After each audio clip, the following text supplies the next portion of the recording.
আপনি বোধহয় ক্লান্ত হয়ে পড়েছেন, খেতে চলুন।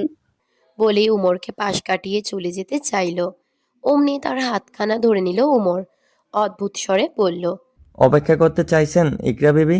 এমনটা করলে কিন্তু আপনার প্রেমবাতিতে আক্রমণ হয়ে খুব শীঘ্রই এই সেবকের মৃত্যু হবে।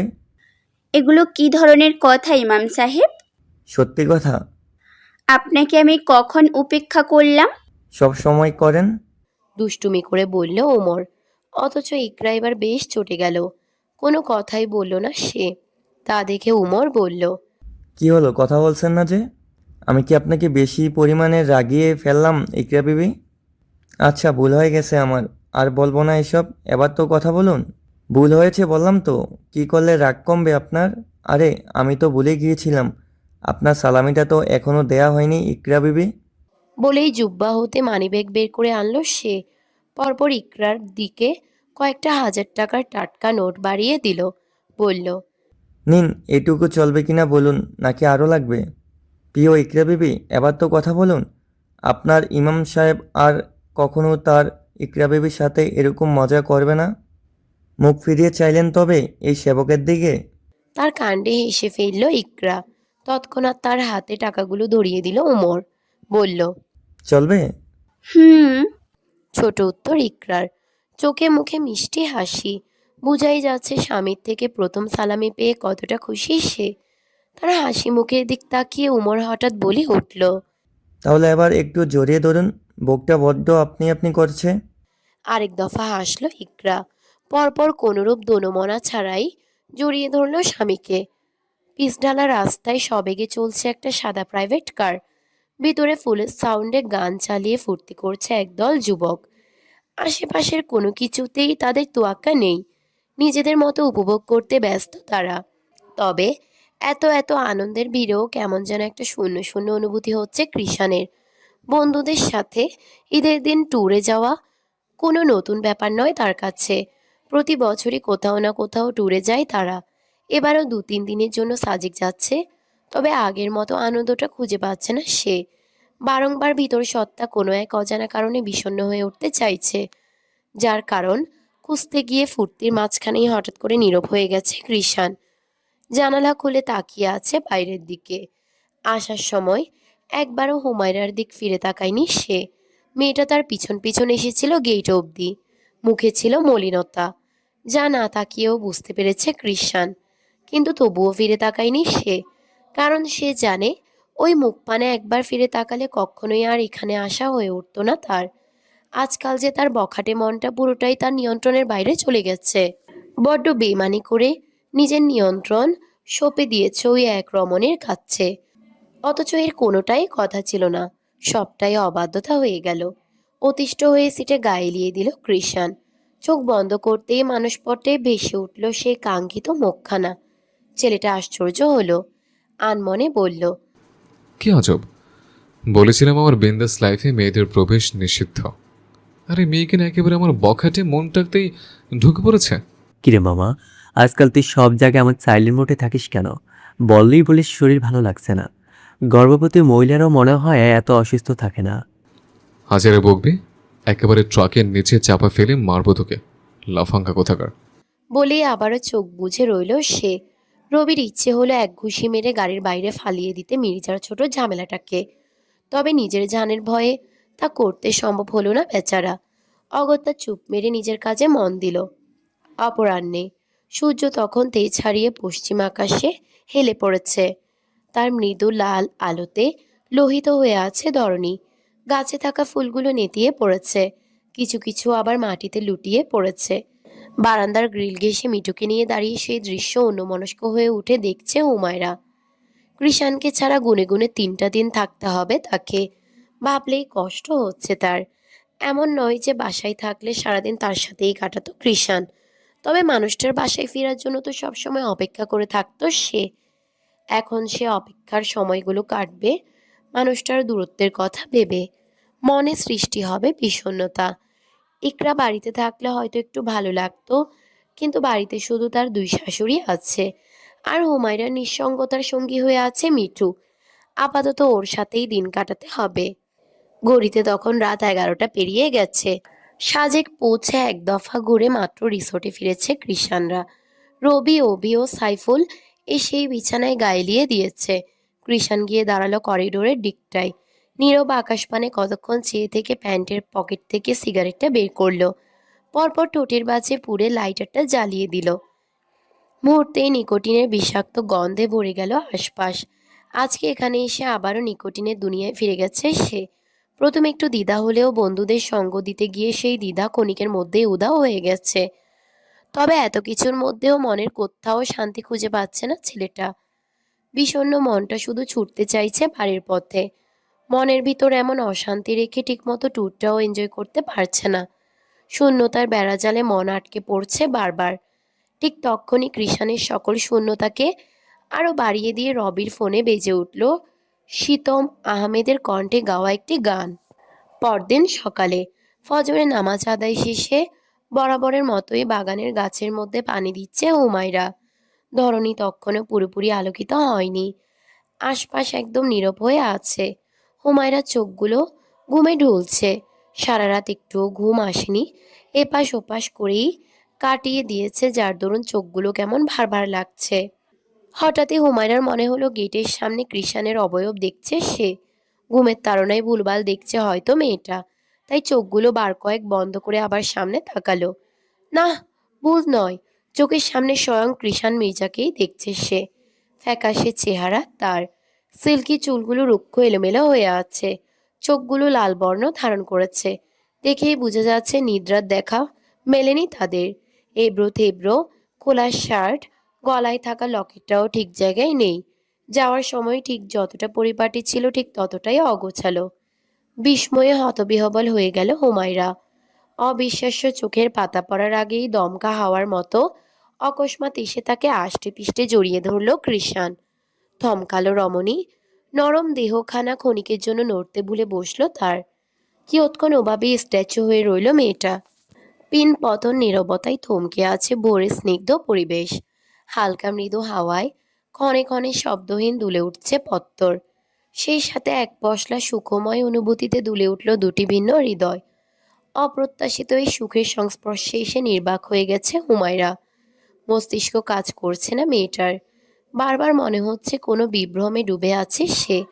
তক্ষণই ঘাড়ের কাছে টের পেল মানুষটার উষ্ণ নিঃশ্বাস। শুনতে পেল অতিশয় ক্লান্ত স্বর। পাগল করে ছাড়লি আমায়। পুরোপুরি বাস্তবতায় ফিরে এলো হুমায়রা। বুঝতে পারলো এটা তার ভ্রম নয়, সত্যি কৃষাণ তাকে জড়িয়ে রেখেছে। মেয়েটা শ্বাস টেনে নিজেকে ধাতস্থ করলো, মিহিস্বরে শোধালো। ফিরে এলেন যে, কি হয়েছে? মনটাকে এখানে ফেলে গিয়ে ওখানে শূন্য দেহখানা নিয়ে কি করে থাকে বল? হুমায়রার কপালে কপাল ঠেকিয়ে বলল কৃষাণ। পরপর নিজের পুরুষালী হাত দয়ের আজলায় স্ত্রীর ছোট্ট মুখখানা নিয়ে এক ধ্যানে দেখতে লাগলো। স্বামীর অভিব্যক্তি বুঝতে পুরোপুরি সক্ষম হলো না হুমায়রা। কৃষাণের লালিত চোখ ও এলোমেলো সত্তা দেখে চিন্তিত হলো সে। ক্ষীণ স্বরে প্রশ্ন করলো। আপনার কি শরীর খারাপ লাগছে? না, ওখানে গিয়ে ঘুম হয়নি। ও আচ্ছা, এর জন্য এই অবস্থা হয়েছে চোখে মুখে? হুম। তাহলে এখন গিয়ে ঘুমিয়ে নিন। হুম, রুমে আয়। বলেই হুমায়রার হাত ধরে হাঁটা ধরল। তার কাণ্ডে কিছুটা হকচকিত হলো হুমায়রা। প্রতি মধ্যে তাকে থামিয়ে দিয়ে বলল। আপনি যান, আমি গাছগুলোতে পানি দিয়ে শেষ করে আসছি। অদ্ভুত দৃষ্টিতে ফিরে চাইল কৃষাণ। শক্ত কণ্ঠে বলল। পরে দেওয়া যাবে। আর মাত্র কয়েকটা গাছ। কথা সম্পূর্ণ করতে পারল না মেয়েটা। এর আগে কোনরূপ বাক্যহীন হুট করে তাকে পাজা কোলা করে নিল কৃষাণ। ঘটনার আকস্মিকতায় চোখ বড় বড় হয়ে গেল রমণীর। ভরকানো চিত্তে তৎক্ষণাৎ আঁকড়ে ধরল মানুষটাকে। কণ্ঠ ছিঁড়ে বেরিয়ে এলো অস্পষ্ট আর্তনাদ। এই কি করছেন? চুপ, মুখ খুলবি তো মার খাবে। ধমক খেয়ে দমল না মেয়েটা। ড্রয়িং রুমে নাজমিন বেগম ও ইয়াসমিন বেগম থাকার সম্ভাবনা আছে। তাদের চোখে পড়ার ভয়ে মিনমিন করে বলল। দয়া করে আমায় নামিয়ে দিন, আমি এক্ষুনি যাব, আপনার সাথেই যাব। নামিয়ে দিন আমায়। তার এত আকুতি মিনতি কানে নিল না কঠোর মানব। সে নিজের মতো হনহন করে এগিয়ে চলল। ড্রয়িং রুমে এসে কাউকে দেখতে না পেয়ে স্বস্তির নিঃশ্বাস ফেলল হুমায়রা। সম্মুখের বেপরোয়া পুরুষটিকে উদ্দেশ্য করে বিড়বিড়ালো। বখাটে পুরুষ। অনেকদিন পর হুমায়রার মুখে এই সম্বোধনটা শুনতে পেয়ে ঠোঁটে শুকনো হাসি ফুটল কৃষানের। পরপর নিজেও সেই পরিচিত সম্বোধন করলো। হুজুরনি। রুমে এনে হুমায়রাকে খাটের সাথে হেলানরত অবস্থায় বসিয়ে দিল কৃষান। কপাল কুঁচকে তার কাণ্ড কারখানা দেখছিল হুমায়রা। তখনই তাকে অবাকের সপ্তম আকাশে পৌঁছে দিয়ে টুপ করে তার কোলে শুয়ে পড়ল মানুষটা। পরপর আদেশের সুরে বলল, চুল টেনে দে। আর হ্যাঁ, ঘুমের ইচ্ছা করলে মার খাবি। বলেই পুরোপুরি ঘুমানোর প্রস্তুতি নিয়ে হুমায়রা নরম উদরে মুখ গুজে দিল। অত্যাধিক বিস্ময়ে কিছুক্ষণ অভিভূত হয়ে রইল রমণী। অনড় চিত্তে বসে রইল। অমনি ধমকে উঠল কৃষান। হাই হুজুরনি। সাথে সাথেই চুলের মাঝে হাত লাগালো হুমায়রা। তার কোমল হাতদ্বয় চুলে বিলি কাটতেই বুক ভরে শ্বাস নিল কৃষান। ঠোঁট জোড়া আপনা আপনি প্রসারিত হলো। হৃদয় রাজ্যে নেমে এলো ভালো লাগার ছোঁয়ার। ভিতরের সব শূন্যতা ও ছটফটানির সমাপ্তি ঘটে চোখে ঘুম ধরা দিল নিমিষেই। গতকালের এইটুকু সময়ে কৃষান একটা বিষয়ে পুরো নিশ্চিত যে এই হুজুরনির ধারে এই কৃষাণ মির্জার সকল বিন্দাসগিরি বেকার। ঘড়ির কাঁটা টিকটিক করে 11টা পেরিয়ে গেছে। জন মানবের সরবতায় মুখরিত হয়ে উঠেছে ধরণী। সূর্যের তেজক্রিয় রশ্মিতে অতিষ্ঠ পরিবেশ। অথচ এত বিরক্তিকর পরিবেশের বিপরীতে গিয়ে এক শান্তিময় ঘুম দিয়ে উঠল কৃষান। চোখ মেলতেই সামনে দৃশ্যমান হলো হুমায়রার হেলানো শরীর। খাটের সাথে হেলান দিয়ে ঘুমিয়ে আছে সে। গত রাতে ঘুম না হওয়ায় কৃষানের চুলে হাত বুলাতে বুলাতে একসময় নিজেই ঘুমিয়ে পড়েছে মেয়েটা। হাত দুটো তখনও কৃষানের চুলের মাঝেই বিদ্যমান। মারাত্মক মায়াবী লাগছে মেয়েটাকে। পলকহীন মেয়েটার দিকে তাকিয়ে রইল কৃষান। পরপর সতর্ক দেহে শব্দহীন উঠে বসল। হুমায়রার হেলে পড়া ঘাড়ের নিচে এক হাত দিয়ে তা সোজা করে কোলে তুলে নিল। যত্ন সহকারে শুয়ে দিল বালিশের উপর। কিয়ৎক্ষণ ঝুঁকে থেকে পর্যবেক্ষণ করলো তার ঘুমন্ত মায়াবিনীকে। ভিতরের পুরুষ সত্তাটা খুব করে চাইল ঘুমন্ত পরীর কপালে একটুখানি ভালোবাসার পরশিকে দিতে। তবে মন গহীনে লুকোনো কোনো এক কারণে দমিয়ে রাখলো নিজেকে। অতঃপর ফ্রেশ হতে ওয়াশরুমে চলে গেল সে। লম্বা শাওয়ার নিয়ে ওয়াশরুম থেকে বেরিয়ে আসলো কৃষান। খট করে দরজা খোলার শব্দে ঘুম ছুটে গেল হুমায়রার। পিটপিট করে চোখ মেলে চারপাশের আলোকিত পরিবেশ দেখতেই এক লাফে ঘুম থেকে উঠে বসলো। তড়িঘড়ি করে নামতে নিল। তখনই সামনে এসে দাঁড়ালো কৃষান। তাকে দেখতেই হুমায়রা ব্যস্ত কণ্ঠে বলল, কটা বাজে? আপনি কখন ঘুম থেকে উঠলেন? ডাকলেন না কেন আমায়? তার এত এত প্রশ্নের জবাবে নির্বাক রইল কৃষান। পুরোটা সময় হুমায়রাকে নিখুঁতভাবে পরখ করল। অকস্মাৎ কিছুটা ঝুঁকে বলে উঠল, ঘুম থেকে উঠলে কি মারাত্মক লাগে রে তোকে? ভারী ভারী চোখের পাতা, ফোলা ফোলা গাল, মুখ, সবকিছু মিলে একেবারে দেশি টমেটো। তার এহেন কথায় থতমত খেয়ে গেল হুমায়রা। ঘন ঘন পল্লব ঝাপটে চেয়ে রইল অবাক নয়নে। অবিশ্বাস্য কণ্ঠে বলল, কি? দেশি টমেটো। এই তো বুঝলাম, এর আগে কি বললেন? ঘুম থেকে ওঠার পর ভয়ানক মায়াবী লাগে তোকে, একেবারে ঘায়েল করা যাকে বলে। মানুষটার এমন সোজা সাপটা উক্তিতে নেত্রযুগল মার্বেল আকার ধারণ করল হুমায়রার। পরক্ষণেই লজ্জায় এলোমেলো দৃষ্টি ফেলে আমতা আমতা করে বলল, আম্মু হয়তো আমাকে অনেক ডেকেছে, আমি যাই। ক্রস্ত পায়ে হেঁটে রুম ছাড়ল হুমায়রা। বাইরে গিয়ে বড় বড় শ্বাস নিল সে। হাঁটার মাঝেই বলল, মানুষটার আজকাল কি হয়েছে আল্লাহ মালুম। হুজুরনিকে দেখি লজ্জা পেলেও মারাত্মক লাগে, নাকি আমি মারাত্মক লেভেলে ফেসে গেলাম? যাই হোক, মাত্র তো শুরু করলাম নিজেকে প্রকাশ করা। এই বখাটে কৃষণের ভালোবাসার গভীরতার শেষ তো সে নিজেও জানে না। সেই অবধি দেখার প্রস্তুতি নাও বাইকো। শেষটা খানিক লো ভয়েসে টেনে টেনে বলল। কথাগুলো শুনতে পেলে এতক্ষণে হুমায়রার মুখখানা লজ্জায় পুরো দেশি টমেটোর মতো হয়ে যেত বোধ হয়। দীর্ঘ 3 বছর অন্তর মির্জা বাড়ির বড় ছেলে অর্থাৎ নাজমিন বেগমের একমাত্র সুপুত্র আজ বাড়ি ফিরতে চলেছে। সাথে বাড়ির একমাত্র মেয়ে ইকরাও আজই জামাই নিয়ে বাড়িতে আসছে। সবকিছু মিলিয়ে মির্জা নিবাসে আজ ছোটখাটো আয়োজনে তোড়জোড় চলছে। সবকিছু মিলিয়ে মির্জা নিবাসে আজ ছোটখাটো আয়োজনে তোড়জোড় চলছে। কর্ত্রীদের হাত থেকে যেন কাজ পড়ছেই না। আনন্দে আনন্দে ভরে উঠেছে বাড়ির প্রতিটি কোণ। এত এত খুশির বিপরীতে বিরক্তির সাথে বারান্দায় মিঠুকে নিয়ে দাঁড়িয়ে আছে কৃষাণ। নিজের চরম শত্রুর আগমনে মা চাচিদের এমন আধিক্যে তাই মোটেও খুশি হতে পারছে না সে। বন্ধুরা ট্যুরে থাকায় বাইরেও বের হতে পারছে না, আর না তো বন্ধুদের সাথে যোগাযোগ করতে পারছে, কারণ ওই দিন রাতে সবগুলোকে ঘুমের মধ্যে রেখেই বাসে ফিরে এসেছে সে। এখন এদের সঙ্গে কথা বলতে যাওয়া মানেই নিজের মুসিবত ডেকে আনা। এর মাঝেই ব্যস্ত পায়ে মিঠুর খাবার নিয়ে কক্ষে প্রবেশ করলো হুমায়রা। মিঠুকে কৃষাণের কাছে দেখে সেদিকে এগিয়ে গেল। খাবারটা সামনে দিয়ে পুনরায় কক্ষ ত্যাগ করার উদ্দেশ্যে পা চালাতেই পিছু ডাকলো কৃষাণ। এই হুজুর নে, আবার কোথায় যাচ্ছিস?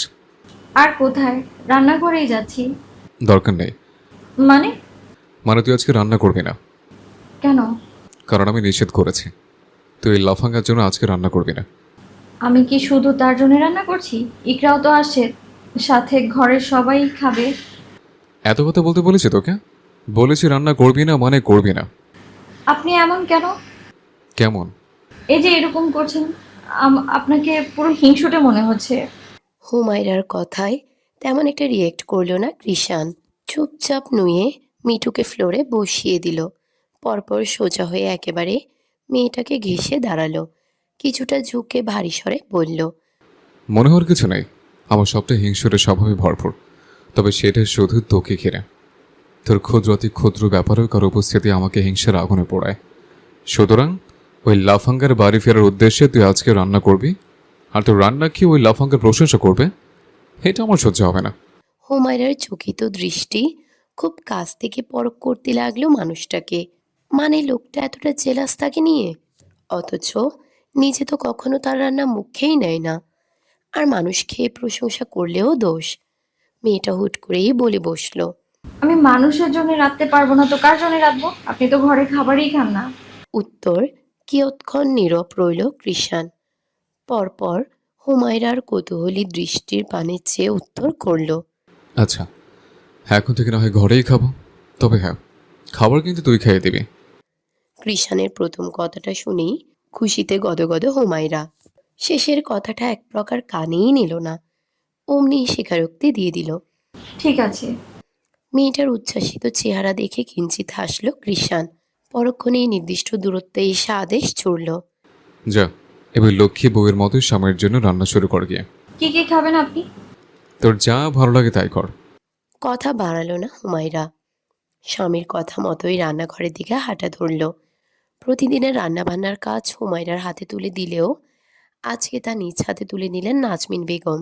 ছেলের যত পছন্দের খাবার আছে সব কিছু নিজ হাতেই তৈরি করতে লাগলেন। পাশে সব কিছু এগিয়ে দিচ্ছেন ইয়াসমিন বেগম। রান্নাঘরে পৌঁছে সে দৃশ্য দেখে স্বস্তির নিঃশ্বাস ফেলল হুমায়রা। এগোতে নিবে তখনই সহসা পিছন থেকে এসে জড়িয়ে ধরল কেউ। পরপরই কর্ণপাত হলো ইকরার উচ্ছ্বাসিত স্বর, সখী, সখী কেমন আছিস তুই? আলহামদুলিল্লাহ ভালো। তুই? আমিও আলহামদুলিল্লাহ ভালো আছি। মেয়ের কণ্ঠ শুনে তড়িৎ করে তাকালেন দুই চা। তৎক্ষণাৎ তাদেরকেও গিয়ে জড়িয়ে ধরল ইকরা। পরপর মা বড় মার উদ্দেশ্যে বলল, কেমন আছো তোমরা? আলহামদুলিল্লাহ ভালো আম্মু। তুমি কেমন আছো? আমিও আলহামদুলিল্লাহ ভালো। জামাই বাবা কোথায়? ড্রয়িং রুমে। সাথে সাথেই মেয়েকে ছেড়ে সেদিকে এগিয়ে গেলেন তারা। ওদিকে মহিলাদের উপস্থিতিতে ড্রয়িং রুমে অন্যদিকে ঘুরে দাঁড়িয়েছিল ওমর। যদিও এখান থেকে কাউকেই দেখা যাচ্ছে না, তবুও নিজের নজর সংযত রাখল সে। ইয়াসমিন বেগম এসেই তাকে উদ্দেশ্য করে বললেন, আরে এভাবে দাঁড়িয়ে আছো কেন বাবা? শাশুড়ির গলায় সামনে ফিরল ওমর। বিনয়ী স্বরে শাশুড়িকে সালাম চুকল। জিজ্ঞেস করল, কেমন আছেন আম্মাজান? আলহামদুলিল্লাহ ভালো। তুমি কেমন আছো বাবা? সালামের উত্তর নিয়ে বললেন ইয়াসমিন বেগম। এই তো আলহামদুলিল্লাহ। হাসি মুখে জবাব দিল ওমর। পরপর একইভাবে নাজমিন বেগমকেও ভালো মন্দ জিজ্ঞেস করল। ততক্ষণে সেখানে উপস্থিত হলো ইকরা। তাকে দেখতেই ইয়াসমিন বেগম তাগাদা দিয়ে বললেন, জামাইকে নিয়ে রুমে যা, বোরকা খুলে রেস্ট কর গিয়ে। হুম, যাচ্ছি। বলেই উমরের সাথে রুমে চলে গেল ইকরা। সূর্য তখন প্রায় মধ্য গগনে চলে আসছে। বেলা গড়িয়েছে বেশ।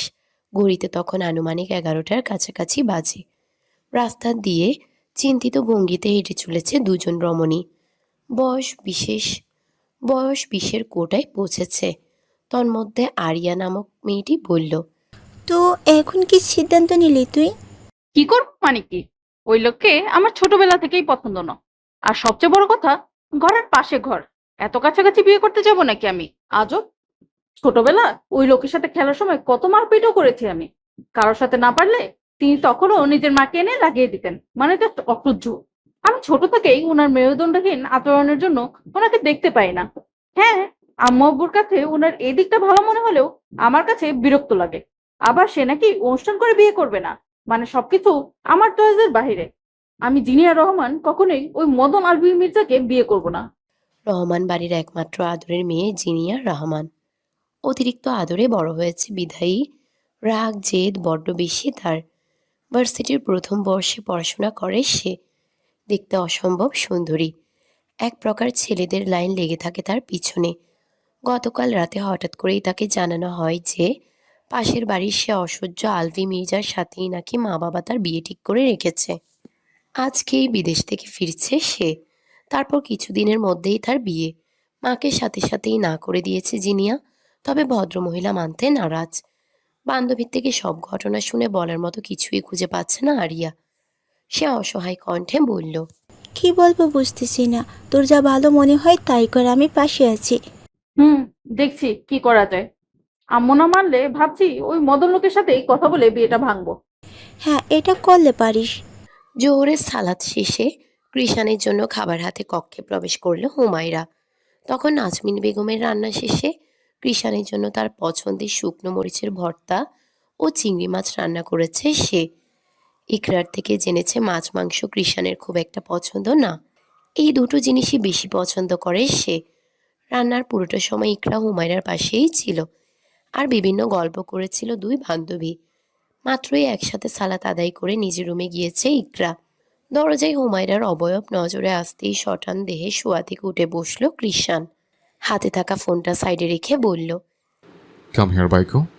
বাইকো শব্দটা শুনে পূর্বের মতোই ভ্রু কুচকালো হুমায়রা। কৃষাণের নিকট এগোতে এগোতেই প্রশ্ন ছুড়ল, বাইকো মানে কি? বাইকো মানে তুই, আর তুই মানেই বাইকো। আরে বাইকো শব্দের অর্থটা কি সেটা তো বলুন। কিছু না। খাবারগুলো একটা সাইডে রাখলো হুমায়রা। কৃষাণের মুখ থেকে কথাটা বের করতে পারবে না এটুকু বুঝে গেছে মেয়েটা। তাই আর বৃথা চেষ্টা না করে বলল, নিন, খেয়ে নিন। খাবার তো ভালোই রাখছিস মনে হচ্ছে, এবার খাওয়ানো শুরু কর। কৃষাণের কথা বোধ হয় পুরোপুরি বিশ্বাস হয়নি হুমায়রার। সে দ্বিধান্বিত চোখে চেয়ে রইল মানুষটার দিকে। অমনি ধমকে উঠল কৃষাণ। কি রে, দাঁড়িয়ে আছিস কেন? কি বললাম, খাইয়ে দে। তৎক্ষণাৎ বসে পড়ল মেয়েটা। ব্যস্ত হাতে খাবার মাখিয়ে নিল। পরপর লোকমা ধরল স্বামীর সামনে। কোনরূপ বনিতাহীন মুখে খাবার পড়ল কৃষাণ। হুমায়রা দৃষ্টি এলোমেলো। লোকমা নেওয়ার সময় যতবার মানুষটার ঠোঁট তার আঙ্গুল স্পর্শ করছে ততবারই শরীরময় শিহরণ বয়ে যাচ্ছে। বারবার ঢোক গিলে নিজের অস্বস্তি ভাবটা স্বাভাবিকতার আড়ালে লুকিয়ে রাখার চেষ্টা চালালো মেয়েটা। তুই খেয়েছিস? না, আপনাকে খাইয়ে দিয়ে খাবো। দরকার নেই, এখান থেকেই খা। এর মাঝেই কৃষাণ প্রশ্ন ছুড়ল। চকিত দৃষ্টি নিক্ষেপ করে মানুষটার দিক তাকালো হুমায়রা। এবার চোখ ইশারা করে তাকে খেতে বলল কৃষাণ। খানিক সময় নিয়েই মুখে খাবারটা পুরল রমণী। ভিতরে কাজ করলো এক অদ্ভুত ভালো লাগা। আজকে আরও একটা স্বপ্ন পূরণ হলো তার। স্বামীর সঙ্গে একই প্লেটে সুন্নতি খাবার খাওয়ার আশা, যা এত তাড়াতাড়ি পূরণ হয়ে যাবে ভাবতেও পারেনি সে। কিছুদিন আগেও তো তার মুখে খাবারের কথা শুনলেই ধমকাতো কৃষাণ, আর আজ তার সাথে এমনকি তার হাতেই খাবার খাচ্ছে। দুপুর গড়িয়ে বিকেল নেমে আসলো ধরণীতে। তখনই মির্জা নিবাসের লোহার গেট পেরিয়ে ভিতরে প্রবেশ করলো একটা চকচকে সাদা প্রাইভেট কার। বাড়ির মূল ফটকের সামনে এসে গাড়িটা থামাতেই পেছনে দরজা খুলে বেরিয়ে আসলো স্যুটবুট পরা এক সুদর্শন যুবক। সামনে নিজের অতি পরিচিত বাড়িখানা দৃশ্যমান হতেই ঠোঁটে হাসি ফুটল যুবকের। হাস্যোজ্জ্বল মুখে এক পা এগোতেই কর্ণপাত হলো জন্মদাত্রীর সেই মায়াময় স্বর। আমার আলবি, আমার বাবা। সবেগে এসে ছেলেকে জড়িয়ে ধরলেন নাজমিন বেগম। পরপর ইয়াসমিন বেগমও ছুটে এলেন। দু হাতে মা চাচিকে জড়িয়ে ধরল আলভি। মুচকি হেসে বলল, কেমন আছো তোমরা? আলহামদুলিল্লাহ ভালো বাবা, তুই কেমন আছিস? আজ তো কোনো সমস্যা হয়নি তো? উদ্বিগ্ন স্বরে বললেন ইয়াসমিন বেগম। নাজমিন বেগমের চোখে ততক্ষণে অশ্রুরা বের করেছে। নিজের আদরের ছেলেকে এত বছর পর কাছে পেয়ে আবেগে আপ্লুত হয়ে পড়েছেন তিনি। কথাই বলতে পারছেন না এক প্রকার। ছেলের কপালে চুমু খেলেন তিনি। আঁচলে চোখ মুছে বললেন, কত বড় হয়ে গেছে আমার বাবাটা। ঘরের বাইরে রেখে কি সব ভালোবাসা দিবে? ঘরে ঢুকতে দিবে না? ছেলের কথায় কান্নার মাঝেই হেসে ফেললেন নাজমিন বেগম। পরপর ছেলেকে নিয়ে হাঁটা ধরলেন। ইয়াসমিন বেগম আলভির থেকে লাগেজগুলো নিয়ে ভিতরে ঢুকলেন। আলভি একাই ফিরেছে, তাকে আনতে যায়নি কেউ। কৃষাণকে যাওয়ার কথা বলেছিল, তবে সে ঘাটতেরা জনাব যায়নি। ড্রয়িং রুমের সোফায় বসে আছে আলভি। মাত্রই ফ্রেশ হয়ে মায়ের ডাকাডাকিতে আবারও নিচে আসতে হয়েছে তাকে। ভেবেছিল একটু রেস্ট নিয়ে তারপর নিচে আসবে, তবে নাজমিন বেগমের এক কথা, খাওয়ার পর রেস্ট নেওয়া যাবে। অগত্যা আর রুমে থাকা হলো না তার। আলভির পাশেই উমর বসে আছে। কৃষাণ ও হুমায়রা ব্যতীত বাদবাকি সবার সাথেই সাক্ষাৎ হয়ে গেছে আলভির। সবার সাথে কথা বলেই রুমে গিয়েছিল সে, তবে কৃষাণ এখনো রুম থেকে বের হয়নি। তাই আলভিও আলাদাভাবে কৃষাণের খোঁজ করেনি। উমরকে ডেকে এনে তার সাথেই কথাবার্তা বলছে। এর মাঝেই বাইরে বেরোনোর উদ্দেশ্যে সেখান দিয়ে যাচ্ছিল কৃষাণ। আশেপাশের কোনো কিছুতেই তোয়াক্কা নেই তার। হাতে থাকা ব্রেসলেটটা ঠিক করছে আর সামনে এগোচ্ছে সে। তক্ষুনি তাকে পেছন থেকে ডেকে উঠল আলভি। কিরে কৃষাণ, কি অবস্থা তোর? কেমন আছিস? পরিচিত মুখে অপরিচিত শব্দগুলো শুনে তীক্ষ্ণ দৃষ্টিতে ফিরে চাইল কৃষাণ। ডান ব্রুখানা উঁচু করে পর্যবেক্ষণ করল নিজের সবচেয়ে অপছন্দের ব্যক্তিকে। তার চাহনির ধরন দেখে বোধহয় মজা পেল আলভি। আরেকটু জ্বালানোর আশায় বলে উঠল, বকাটে কৃষাণ, কেমন আছিস তুই? তোর কেন কইতে যাবো? কলে কত টাকা দিবি? বখাটেদের সম্পর্কে কিছু জানতে হলে টাকা দিতে হয়। উমরের সামনে কৃষাণের এমন তেরা উত্তরে কিছুটা থতমত খেয়ে গেল আলভি। তবে তা প্রকাশ না করে উল্টো দীর্ঘশ্বাসের অভিনয় করে বলে উঠল, মানুষ হলি না তুই? মানুষ হলে টাকা দিবি? তোর সাথে আমার মানুষ হওয়া লাগবে না? পৃষ্ঠে বলার মতো শব্দ খুঁজে পেল না আলভি। বরাবরের মতোই কৃষাণের সাথে কথায় আজও হেরে গেল সে। এদিকে দু ভাইয়ের কথাবার্তায় নীরব দর্শক হয়ে তাকিয়ে রইল ওমর। কৃষাণের উত্তর শুনে হতবিহ্বল হয়ে সেদিকে তাকিয়ে রইল। ওসব তো আঁকা করল না ছেলেটা। দুবদাপ পায়ে নিজ গন্তব্যে হাঁটা শুরু করলো। সেদিকে বিরক্তি চোখে চেয়ে রইল আলভি। শুভ্র মেঘেদের আস্তরণে উজ্জ্বল হয়ে আছে নীলিমা।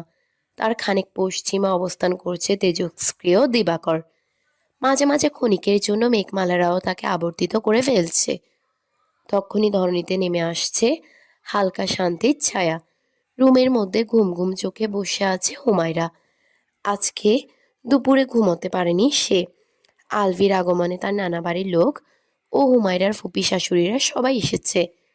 সবার আপ্যায়নের কাজ সামলে রান্নাঘর থেকে আসতেই দুপুর গড়িয়ে গেছে।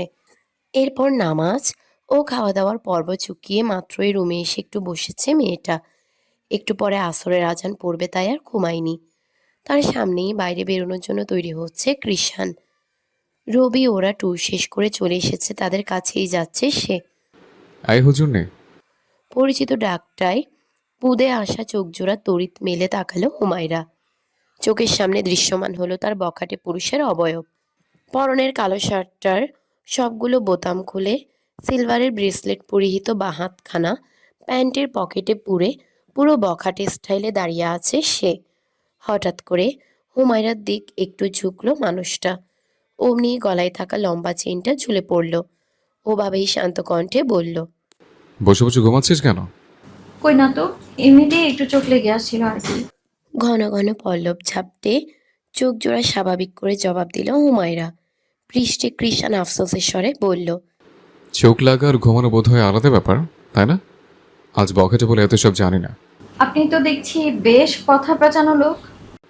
এই যে, এবার জানতে জানতে লাগছে। চুপ রইল হুমায়রা। বুঝতে পারল মানুষটা তার ঘুম ওড়াতে এরকম করেছে। ফের শুনতে পেল একই কণ্ঠ, শোন, হুম, রুম থেকে বেশি বের হবে না। আচ্ছা। এই লাফাঙ্গা যেন তোকে দেখতে না পায়। যদিও এ বাড়িতে শুধু এ বাড়ির সদস্যদের ক্ষেত্রে ছেলে মেয়ে উভয়েই পর্দা নিয়ে যথেষ্ট সচেতন। যেখানে ছেলেদের উপস্থিতি থাকে সেখানে মেয়েরা প্রবেশ করে না, আবার ছেলেদের ক্ষেত্রেও এটাই হয়। তাই এক বাড়িতে থেকেও তাদের দেখা না হওয়ার সম্ভাবনাই বেশি।